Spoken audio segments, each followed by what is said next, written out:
Assalamualaikum warahmatullahi wabarakatuh. Baiklah, saya Febri Rubiola dari Lokal PI di Gace akan menjelaskan itu materi tentang jenis-jenis media pendidikan Islam. Yang mana ini mind mappingnya itu yang mana jenis media pendidikan Islam itu ada yang pertama itu media cetak, media objek, media tulis, media audiovisual, dan media audio. Assalamualaikum warahmatullahi wabarakatuh. Baiklah, untuk pertemuan kali ini saya akan menerangkan tentang jenis-jenis media pendidikan Islam. Dalam pendidikan Islam itu menggunakan beberapa media. Yang pertama itu ada media cetak, media objek, media audiovisual, media visual, serta media tulisan. Nah, sebelum kita masuk dalam pengertian jenis-jenis kelima media tersebut, terlebih dahulu saya akan menjelaskan tentang pengertian dari media pembelajaran itu sendiri. Nah, pengertian dari media pembelajaran ialah suatu wadah yang digunakan oleh tenaga pendidik atau seorang guru yang nantinya disampaikan kepada muridnya. Tujuan dari penggunaan media pembelajaran Islam tersendiri ialah supaya proses belajar mengajar dapat berlangsung secara baik dan harapannya dapat diterima dan dipahami oleh murid tersebut. Nah, selanjutnya kita masuk dalam 5 jenis media pembelajaran yang tadi saya sampaikan. Yang pertama itu media cetak.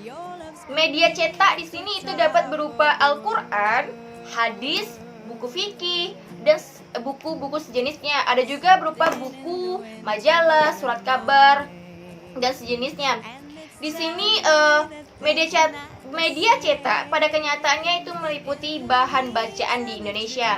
Bahan bacaan yang masih sedikit jumlahnya bila dilihat dari kebutuhan. Lagi pula, kecenderungan dan rangsangan untuk membaca pun masih kurang dan minim di Indonesia ini. Padahal, kegiatan membaca merupakan suatu cangkupan yang penting bagi seorang murid. Dengan membaca secara teratur, siswa dapat menyerap gagasan-gagasan atau inti penting dari teori-teori yang telah dipaparkan oleh guru atau tenaga pendidik. Selanjutnya itu masuk dalam media objek, yang mana media objek di sini itu ada berupa sumber daya alam, yang mana sumber daya alam itu termasuk dalamnya hewan, manusia, serta tumbuhan. Media objek ini sering digunakan merupakan media ketiga, yang mana dimensinya menyampaikan informasi tidak dalam bentuk penyajian, melainkan melalui diri fisiknya sendiri seperti ukuran, bentuk, berat, susunan warna, fungsi, dan sebagainya. Media ini dapat dibagi menjadi 2 kelompok, yaitu media objek yang sebenarnya dan media objek pengganti. Yang mana media objek sebenarnya itu yang tadi saya sebutkan sesuatu yang alami, seperti objeknya hewan, manusia, tumbuhan, itu sesuatu yang alami. Sedangkan objek yang tidak alaminya itu berupa misalnya alat peraga lainnya seperti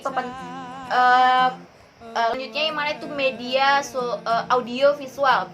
Sesuai dengan namanya, media ini merupakan kombinasi antara audio dan visual, atau bisa disebut juga dengan media pandang dengar. Dengan menggunakan media ini, penyajian bahan ajar kepada siswa akan semakin lengkap dan optimal. Selain itu, dengan media ini dalam batas-batas tertentu menggantikan peran guru atau tugas guru. Dalam hal ini, guru tidak selalu berperan sebagai penyaji materi atau teacher, tetapi karena penyajian materi bisa diganti dengan media, maka peran guru bisa tergantikan atau bisa beralih menjadi fasilitator belajar saja.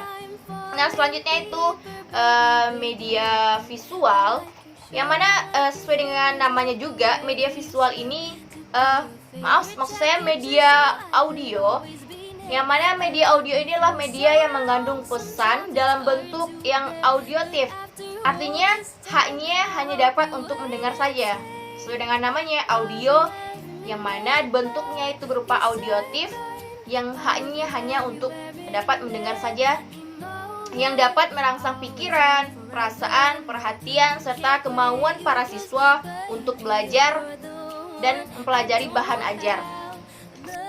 Nah, jadi intinya kesimpulan di sini ialah media pembelajaran Islam adalah suatu wadah atau sumber yang digunakan oleh tenaga pendidik untuk dapat nantinya disampaikan kepada para muridnya dengan harapan dan tujuan agar pembelajaran berlangsung dengan baik dan dapat mudah dipahami serta menambah kemudahan dari tenaga pengajar dalam memberikan bahan ajarnya.